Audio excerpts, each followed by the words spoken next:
You see it? Here, look at this. This is a video of Carlos Patches and his true fighting spirit. It's called being a quitter. He'd just been beaten up all the rounds prior, puts his hand up, shakes his head, says, "I'm done," and then just drops to the ground in absolute despair because he knows that deep down, he's not a fighter. What?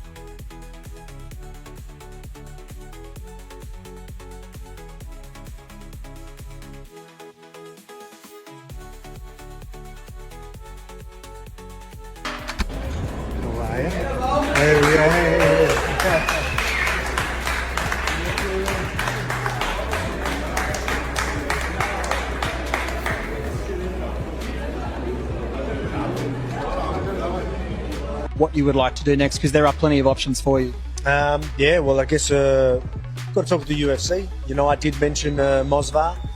He's undefeated. I like the fact that he's undefeated, and you know, still one of the younger generation again, right? Like undefeated. I think for the legacy that would still mean so much. But you're right. Is that what the fans want? Is that what the UFC wants? I don't know. I'm going to need to talk to him. We'll see what happens, but. You know, I think my hand's all good. I don't think there's any broken bones. So I'm looking to, you know, let this heal up. You know, which won't take long. Couple of stitches, we'll be right. And I'll get back in there soon.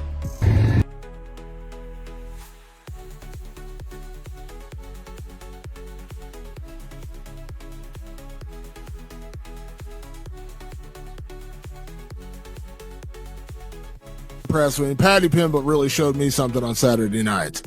Yeah, I couldn't agree more. I think it took everybody off guard. Not just the fact that he won. I think we all gave him a chance to win, but the way that he won, you know, and came out of there practically unscathed, you know, and just beat the hell out of Chandler. And, you know, I guess there's, for me, I mean, there's a little bit of, I don't know how you feel about it or how others feel about it. You know, there's a little bit of questions in me. It's like, okay, you know, how great really was Chandler, or is Paddy really all that, right? Because Paddy, I seen a stat the other day. His last three opponents are like 1-13 or 0-13, some ridiculous stat like that. So, but also we've never seen. I mean, Chandler has absolutely fought the best, and you know he's beat some really good guys too, and you know especially like back in Bellator, he beat some really good guys. So, yeah, I guess there's still a little question mark in my head. Like, you know, was Chandler just not UFC material? Maybe did his head get a little bit off course, right? Maybe, you know, played a little bit too much into the Arturo Gatti role that Dana kind of called him, right? Maybe bought into that a little bit too much. Or is Paddy really all that good? You know, I mean, he certainly looked good last weekend. Did he look like a champion? I'm not sure about that. I guess ultimately, I mean, the two things could both be true. They're not necessarily mutually exclusive, right? Chandler is either past his prime or just wasn't UFC material to begin with, right? And Paddy is a top 10 guy. I think both things could be true at the same time. Like, Paddy proved to me that he is a top 10 guy. You know, I wouldn't necessarily have had Michael Chandler ranked in the top 10 before that fight. So like if I was doing the rankings, I would say you still need to be the top 10 guy to be in the top 10, but you are absolutely worthy of fighting a top 10 guy. I think that's what he proved. And you know, fight somebody that's maybe on a win streak this time, you know, and we'll see, you know, now we'll really know where you're at, but you've proved that you are valid in that match now, right? Like, you're not going to be discounted when you go fight a true top 10 guy.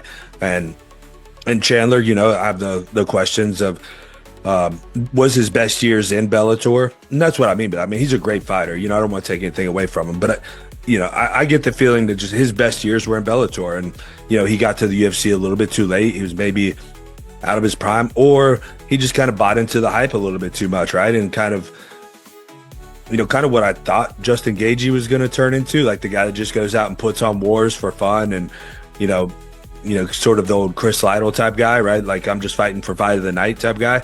And certainly he didn't turn out that way, but seems that Michael Chandler maybe has kind of turned out that way.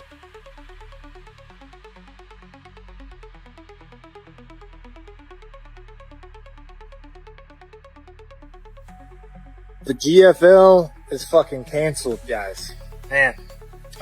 So, first off, I feel really bad for any of you guys that got flights or got, you know, I had a lot of people supporting me that were, I don't think there was ever any tickets sold, but some people had already changed their plans and got flights to go out there to LA to watch me fight.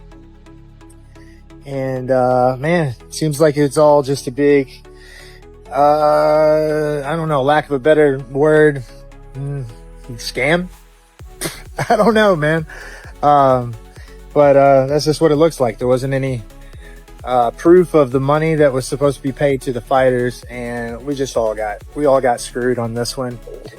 And you know, he is still trying to make the fight happen. I talked to Darren the other day, and he offered to give me some revenue share and stuff if I would fight for not a guaranteed purse.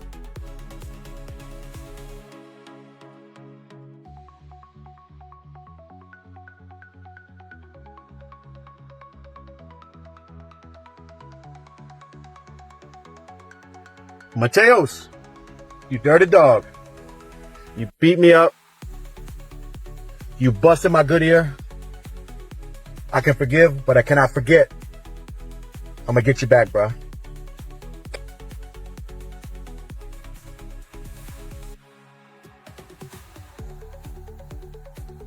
What he was able to do to Bryce Mitchell and how he did it and the fashion that he did it with the barking that he's doing, like he's bringing the gimmick from the beginning to the motherfucking end. And that is really hard, bro. I wouldn't advise people to do that because once I'm done making weight tomorrow, the competitors out, the Olympic champ, the Triple C is out, not the king of cringe. If Gene Silva plays his cards right, he is one fight away because he's such a fan favorite. 145-pound weight division, you know, they may have a new sheriff in town. I agree with you. And just dominance with the fighting noise. You can tell that they visualize. You saw Huffy look like he faked a long left hook that you saw, and then he spun on you and smacked you with the back of his foot. You're right, Henry. Gene Silva could be fast-tracked there because he's showing everything that this company is now. It was great striking. His takedown defense went for the ghillie without the arm against Bryce Mitchell. This dude's diverse, man. Gene Silva is a champion in the making. Come on.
Khamzat's team released a statement saying Khamzat's championship fight may be announced in the near future.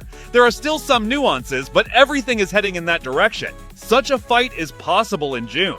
Earlier during the week, Dana White had said that it will be fun to have Khamzat fight at UFC 317, which takes place during International Fight Week in June 28th in Las Vegas. The past 2 years, during this week, the International Fight Week headliner has been announced. We don't have that yet. Are you guys pretty close to that? I think a lot of people are excited to maybe see Khamzat Chimaev in a title fight. Is there any chance he's being looked at? That would be fun. Tuesday. Thank you. Thank you.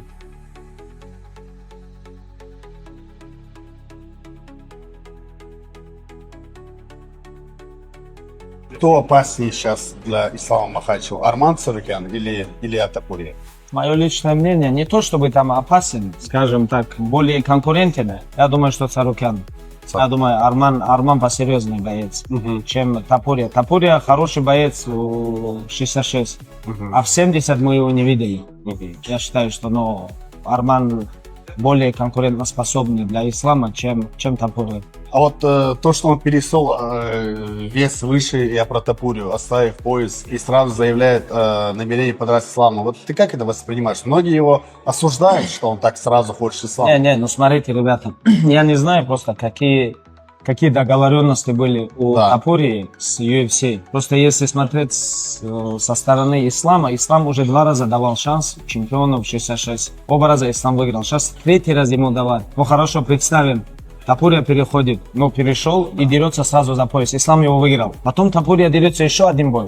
Он еще раз проигрывает. То есть он вообще никем не был в 155, и ислам выиграл человека, который никем не был в 155, в 70 килограмм.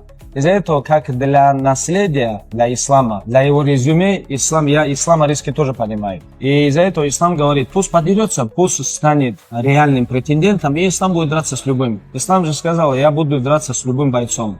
Но каждый раз ислама, хорошо, 1 раз, 2 раза. Сейчас еще 3-й раз дают чемпиона 66, который переходит на 70. Извините меня, ислам тоже имеет вес в этом. Да, он лучший боец. И он дрался, даже дрался с чемпионом 66, летел к нему. Ислам в Австралию полетел, у него там на заднем дворе подрался, у него дома подрался. Из-за этого мы, как команда, мы считаем, что Топурия, он достойный боец.